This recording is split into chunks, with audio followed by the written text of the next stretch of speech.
Welcome to the Business Growth Spotlight, where we shine the light and talk with business leaders from all over the world to share their insights and expertise so we can all grow together. I'm your host, Heidi Schock, and I'm the co-founder of the Spotlight to Scale Accelerator, where we drive revenue for companies by making sure they're seen as the authority and go-to expert in their industry versus just another product or service. And I'm excited to be chatting today and bringing you my guest, Chad Aleo with High Ticket Sales Academy. So welcome, Chad. Hey, thanks so much, Heidi. Excited to be here. I've listened to a few of your podcast episodes already, and man, you just bring such killer content. Just you bring on some really sharp folks, and I'm excited to be here. It's always fun to have these interviews. Well, thank you so much. And yeah, let's dive in because I'm really excited for this conversation. So, Chad, can we start out with telling us a little bit about yourself, what you do, and your journey? Yeah, great question. I'll start before I get into what I do because I think everyone's always curious. How did you get to where you are? So I do run a business called High Ticket Sales Academy. Anyone can check us out at highticketsalesacademy.com. But how I got here, when I was a college student, I started as a door-to-door salesman, and I did for 3 summers. I sold educational books that help kids and parents help their kids with like school stuff. And I did it door-to-door, 100% commission. Anyone listening, you might have had a college kid knocking on your door in the summer selling you stuff. I was one of those kids, 3 summers, had a lot of success. Actually paid for my entire tuition, like in a 12-week, sprint selling period. Wow. I did that for 3 years. Okay. And I realized like I got a niche for sales, started an insurance agency, did that for 5 years, sold it. And then I was like, I want to get in the online space. Got to high ticket sales, that industry, if you've heard about it, remote closing, whatever. Did that for 7 years for a really reputable company. And then decided to, hey, I want to start and teach people how to make that same transition. And then, of course, place for companies. So that's how I got to where I am in a really quick nutshell. But I just realized sales was something that I was very good at. Okay. But not good because I was sleazy, good because I was good at helping people sell the right way. Right. And just do it with integrity mindset, that type of thing. Yeah, we're going to talk about sales and how not to feel salesy. I definitely want to get in Yeah. that conversation, and it's about being personable and really wanting to help people succeed in some way or get that solution. So, before we dive into all of that, though, what are the key differences? Because you focus on high ticket sales. So, what are the key differences between selling low ticket versus high ticket? And you mentioned mindset. So, what are the mindset shifts that are necessary to succeed in high ticket sales? Yeah. Well, the first question is like, what's the difference between a low ticket, high ticket? I think anything that's above, a $2,000 at least price range, upwards. Some of the more expensive offers, you probably seen masterminds that sell for 45,000, whatever, 100K, whatever. That's going to be more in your high ticket range because you're trying to get someone to buy something of $2,000 in a 45 to 60-minute phone call or Zoom call, right? And you're selling some element of high level coaching consulting. Lower ticket is obviously going to be stuff that's a couple $100. Anybody can make a decision on that if they really want to. And most people have the credit to afford that stuff, right? So it doesn't take as much to sell that offer, right? So that's going to be your high ticket aspect. But at the end of the day, you mentioned mindset, right? Mindset's a huge thing, I think, in all sales. It doesn't matter what you're selling. At the end of the day, I believe sales is like 80% mindset, 20% skill set. If you don't have that grit, that ability to realize that, yeah, it's a numbers game, and that ability to keep yourself in a positive state, a positive flow, all of those things. I mean, when you're getting beat down with rejection after rejection, especially when you're starting a business or you just got that brand new sales job, it's really easy to start having Mr. Mediocrity climb up on your shoulder and say, this isn't the best opportunity for you. You're not good at this. You should quit, right? And that's a really common thing that I just see a lot of people struggle with. But if you get past that, then you refine your skill set. You become extremely dangerous in sales. But the mindset, the mental muscle is the hardest part for a lot of people to get at grips until they've been through it enough. Does that make sense? Yeah, absolutely. Absolutely. So let's talk about trust and authority because when you're selling high ticket, right, there's a Sure. process there. So, how can business owners and sales professionals position themselves as trusted advisors rather than just quote unquote salespeople? Great question. A trusted advisor is someone that puts out amazing content. I think in the business space, it's often overlooked. Like you got to put out content and put your best stuff out there for free.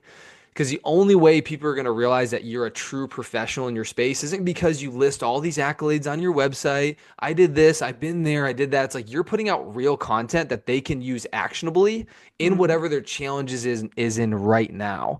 And if you're not posting 3 times a day on social media, you are losing in business right now. But it's like, how do I put my best stuff out there so people realize, wow, this stuff works? I wonder what it would be like if I actually paid this person. What would they give me then?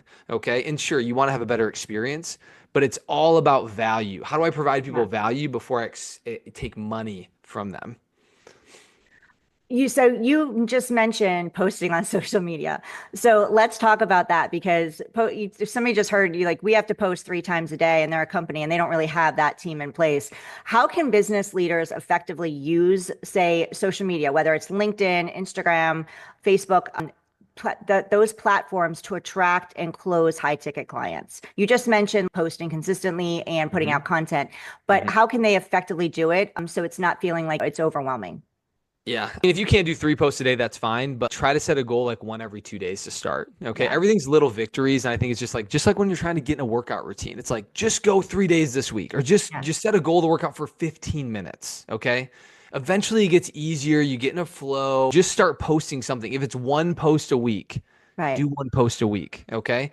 But the thing is you can't overthink it. Okay. A lot of people are so, I got to have the perfect lighting. I got to have the great edits and the thing that pops up in the background because it makes me look so good. It's like, man, some of the best stuff in TikTok and Instagram reels, YouTube reels are people that are literally holding their phone and Right. they're like, hey, what's going on? I want to help you get good at sales. Here's 3 things. Right. And then they Yeah. just explain the 3 things and like that stuff goes viral. Right. And so it's also that element where you got to like not be a perfectionist and you just got to post. Yeah. Okay.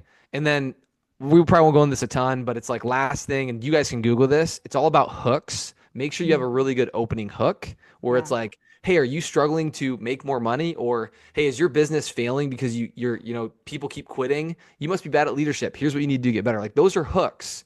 It drags the right person in. Now they're going to listen to you. That's the difference in social media. Yeah, absolutely. You got to stop that scroll. And the only way you're going to stop that scroll is by having a really captivating hook where somebody's like, okay, I got to dive Exactly. in deeper to here and make sure that your content matches your hook. We don't want to do a bait and switch on them either, because that's a quick way to lose trust. So if you're only posting once every couple of days, like Chad's suggesting, then you definitely want to be making sure that your content is on point and good. But at the end of the day, post and run. Like Chad Yeah. said, it doesn't have to be perfect. And I think you're right. So many people get stuck in that perfectionism and that keeps you stuck. And the only way to grow is just like take action. Action brings clarity. Not every post, most posts are not going to go viral. So if that's what you're Yes. looking for, you're going to set yourself up for disappointment. So post and Yeah. run and engage with the people who are engaging with you. Really get to know them and connect. So yeah, I love that. And Chad, you show up, you're very polished and your lighting's great, your background, but you've been doing this for a while. It's not like you just started yesterday and you're like, here I am. Yeah. Yeah. If you just Google my name, there's other podcast interviews, and I just did them. I had the setup. Yeah. I just had I didn't have the great background. All that stuff. It's just getting started, Yeah. right? And to be honest, I didn't even know I needed some of this stuff that I have. Now, if I turn my camera on, you guys can see everything I'm doing, but you just learn, okay? And that's just part of it, right? Every step of the way, it's like building a house for the first time. Okay, you don't know what you didn't do right until you just didn't do it right. Like my parents built a house recently, and they're like, "Man, I wish we would have done this." And I'm like, "When I build my next house, I'm gonna make sure I don't do that." Right? It's like I'm learning from Exactly. their mistakes, right? Yeah. Luckily, I didn't have to pay them to learn that, but you get the point. Yeah. So we talked about building trust and authority. So we have that and we're starting to get momentum.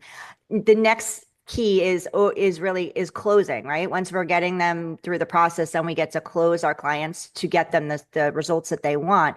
A lot of people get stuck in the objections. So what are the most objections in high ticket sales and how do you recommend overcoming them without feeling pushy? Well, one thing I want to tell you guys first and foremost, doesn't matter how good you are at sales, you're always going to get objections. Like first, know this, okay? That objections, the first time it's always a smoke screen. Okay. There's usually just say, I'm just nervous to buy something because we live in a procrastination. Okay. Procrastination. Everyone procrastinates. My friend calls me and invites me to a party this weekend that I'm really probably going to go to. I'm not going to commit on the phone. I'm going to say, yeah, let me think about it. I think I can go. It's just, even though I know I'm going to end up being there. So like realizing that most people procrastinate. Okay. Number one, smokescreen is at the first thing we need to just be aware of. Okay. Mhm. And realize that you need to start answering these objections, but don't treat them as like hell's breaking loose. No one's going to buy from me. But the second thing is when you get good at sales, and I talk about this a lot in my book right here, the book on high ticket sales, is the discovery process. Okay. Mhm. It's a lot easier to answer an objection when you get to the root reason why somebody wants to do something, why they want to do it now. You understand some level of urgency, what's holding them back, what their goals are, so that when they do give you an objection on the back end, you can tie and answer that objection back based on something that they said earlier. And now it doesn't feel like you're pushy because if somebody says, Chad, I got to do this now because I've been thinking about it for years, Mhm. well, it's a lot easier to bring that up and say, well, hey, I know earlier you're saying you got to do this thing now, right? And I know it can feel like a big step. What has you kind of nervous right now? And it just feels a little bit more like a conversation. It doesn't feel like I'm using a sales tactic. It's like we're having a conversation right now. Yeah. And that's when it gets fun. But you got to know how to have an effective discovery because that is where the sale is made. It's in the moment after you build rapport and you get to know how you can help them before you even tell them what you do. Okay. Yeah. But to answer the original question, which was what are the main objections? You get fear, you get price, and you get spouse or approval by somebody else. Those are the three ones that you're always going to hear the most. But fear is the root of all of them. That's always the first one. And then you uncover that, it can lead to other ones. That's a whole nother conversation. Yeah, and many times when you get an objection, it's actually something deeper. It's many more times deeper than that. And it goes back to going back to the discovery, like asking more questions. The more questions you ask, the more information you're going to gather, and the more it's going to help you. And like you said, Chad, it becomes a conversation like we're having now. And then it doesn't feel uncomfortable. I know a lot of women's, like that's a lot of thing a lot of what I heard working with female entrepreneurs. I don't want to feel salesy. I don't like asking for money. So these are the things that Chad's sharing with you, no matter what space you're in, whether it's corporate or you're running your own, you're an entrepreneur running a coaching business. It's asking questions and building that relationship and then having that conversational flow and knowing that you're here to get them a result. If you're not selling to them, like, right? If you're not selling, they're staying stuck or somebody else is going to help them that's not going to be as effective as you. So yeah, Mhm. I'm really loving this conversation. So you brought up your book. So tell us about your book. What inspired you to Yeah. write it? Yeah. So, well, the biggest thing is there really wasn't anyone specific that wrote a book in this industry of like one call closing is what we could call it, right? Because in the consulting space, especially, but in a high transaction sale where it's like your goal would be to sign someone up, man, oh man, like Yeah, this gives you the frameworks. And I didn't write this as this big fluff book where I talk a lot about me and it's like super long.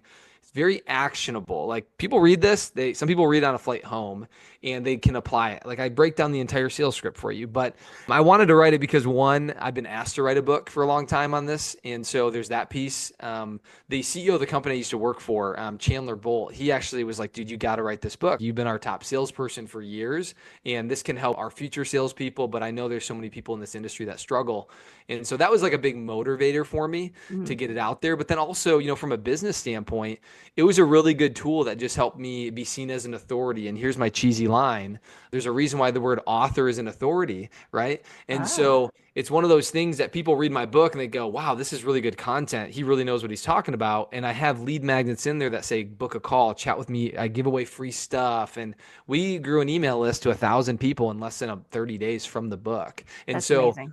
it's just using it as a different tool to get content out to people. That was a game changer. But at the end of the day, right, I put my best stuff in that book. I wrote that book so people don't have to pay me thousands of dollars. If they can't, they can learn it by reading it. That's the intention. Yeah. But then they can come to me if they want to pay, of course. But I want to help as many people as I can, right?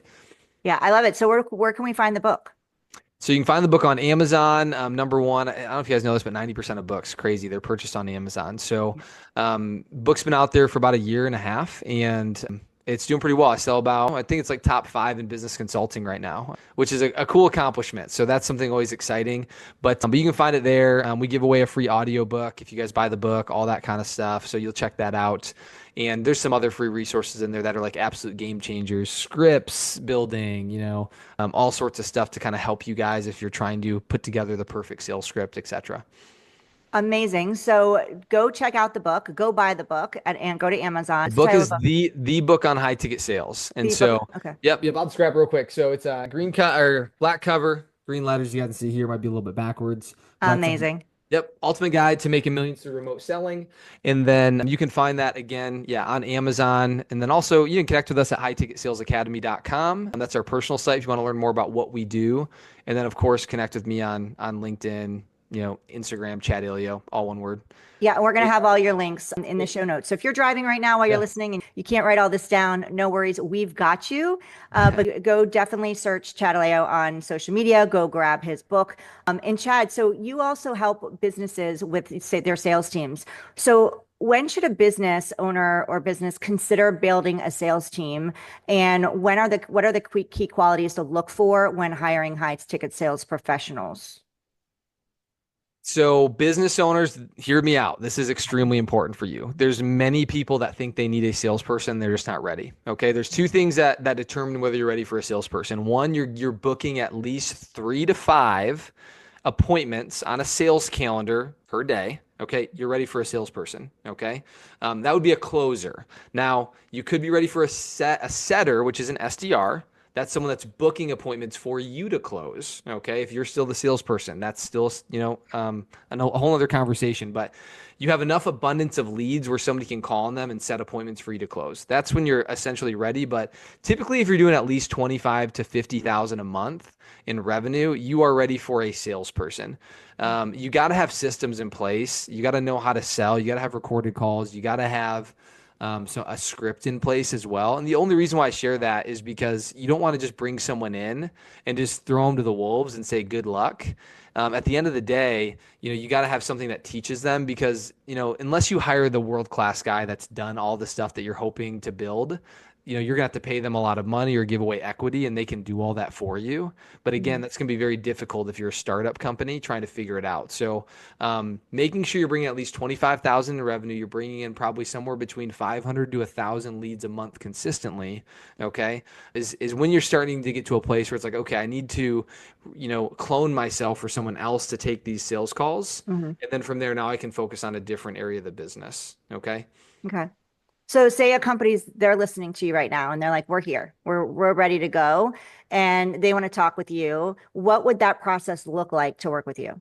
Yep. So, I mean, of course, you can shoot me a DM on LinkedIn, Instagram. If you go to our website at highticketsalesacademy.com, we have in our header, we have a section that says like for sales reps, and we have a section that's for companies. And so, if you actually apply through that, you would get on a call with someone on my team that would interview you guys, just kind of learn a little bit more about your business, your revenue, lead flow, all that stuff. And then from there, just see if you guys are a good fit for us to give you guys salespeople. And assuming that you guys are, then of course we would give you, folks that are certified, and we have tons of different levels of certifications within our program, like good, better, and best candidates, so that you're actually interviewing people that are, hungry, good, have experience. But at the end of the day, it speeds up the process for you to not to find people, but then also we're just doing a lot of the work, getting them up to speed and that kind of stuff, and still coaching them on the back end for your offer. Yeah, so if you feel like you're here and you're listening and you're like, okay, we've got what Chad's been talking about. We're there. We're ready to take our business to the next level and bring on, a sales team or salesperson. Reach out to Chad through social media or go to his website. It is highticketsalesacademy.com and connect with them, reach out to them and let them, guide you. And if you feel like you're not quite there yet, go grab his book, the book on high ticket sales. Make sure you grab that and also connect with him on social media and go check out the website. I have one last question for you, Chad. What changes or trends are you seeing, since you're knee deep in high ticket sales for 2025? And how should businesses adapt to stay ahead of the curve? Content, social media, social media, social media. Okay. Okay. At the end of the day, guys, I mean, everyone thinks they gotta, I mean, don't get me wrong, you definitely want to pay for ads, but at some point, content is going to build the most trust with your audience because at the end of the day, everyone's like, well, I don't have any followers. Well, guess what? Nobody follows someone that isn't doing anything. It's just like if I'm outside and somebody runs and does something really cool, then sure, I might go follow them because I want to go do that same thing. But if no Yeah. one's going anywhere, I'm not going anywhere, right? And so content's the same thing. Everybody gets so caught up with no one follows me, no one follows me on LinkedIn, Instagram. It's like because you don't post anything. Nobody follows someone that doesn't do anything. Right. And so set a goal to start posting consistently. Okay. And if you can't figure out what to post about, go to ChatGPT, prompt it, say, hey, write a quick 30 3 sentence post about how to be a better leader. I'm going to post it on my LinkedIn. Like that'll help you get your creative juices going and then make some edits to make it feel a little bit more personable. Absolutely. Great advice. Thank you for sharing that. And then visibility is the key, right? In order to grow your audience, you need to be getting out there, posting content, getting out there in the media, like Chad's doing right now on podcasts. Like those are great opportunities for you to be sharing your message. And we talked a little bit about this earlier. Release the perfectionism because you're going to get better by taking the action and doing the reps, right? Just like exercise, losing the weight, getting in shape, everything takes reps. That includes your content, that includes your messaging. You're going to get better at your messaging the more messaging that you're putting out there, whether it's on Mhm. podcasts or on social media, or you're writing on a blog, whatever that looks like for you, sending your emails. You're going to start seeing what's working and not working. Chad, this has been incredible conversation. So I've learned a lot. Thank you so much for being here. Is there anything else that you'd like to share that I didn't ask you or get to? No, I think you're good. And I just always want to remind everybody this again. And you've already touched on it like 3 times. I've touched on it 3, 4 times already too. It's like, guys, don't get caught up in being perfect. Okay. It slows you down. Just get something out there. Okay. That's how you get started and just take the leap, right? Absolutely. And when it comes to sales, remember, you're going to get better over time. Everything's going to get better. And then when you're at that point where you're like, okay, I'm ready to release this, contact Chad. But contact him anyway. Go reach out to him, consume his content because he's got a lot of amazing free content out there. Go to the website, go connect with Chad. Thank you, Chad, for being here today. You can reach out to Chad on Instagram. You said LinkedIn, your website, which is highticketsalesacademy.com. Go to Amazon and go check out the book. It's called The Book on High Ticket Sales. And Chad, this has been incredible. Thank you so much for your time. Yeah, Heidi, appreciate it. Thanks so much. Absolutely. And, we chatted about content today. So if you feel your business is blending in and you're really wanting to stand out and you're ready to grow your visibility, be seen as the expert in your space and scale to the next level, then go grab our Spotlight to Scale blueprint at spotlighttoscale.com/blueprint. Again, go check out Chad on social media and go to his website, highticketsalesacademy.com, and go grab his book, The Book on High Ticket Sales. Thanks again, Chad. Thank you all for being here with Chad and I today, and we'll see you on the next episode of the Business Growth Spotlight.